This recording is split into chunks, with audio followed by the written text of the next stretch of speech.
ఈ రోజున మనం ప్రపంచమంతా వాడుతున్న డేటాను గూర్చి ఎప్పుడో 2000 సంవత్సరాల క్రితమే బైబిల్ చెప్పింది.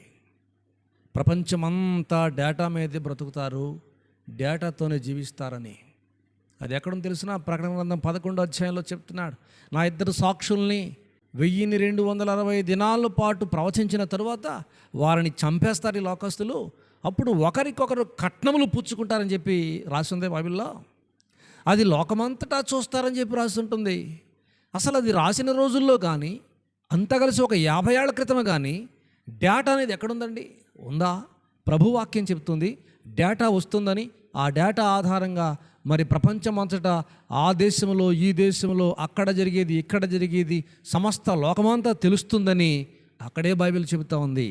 ఆ డేటా కారణంగానే ఈ రోజున ప్రతి మానవుడు జ్ఞానవంతుడవుతున్నాడు. ఎక్కడ ఏం జరుగుతుందో చూసి అప్డేట్ అవుతున్నాడు మనిషి.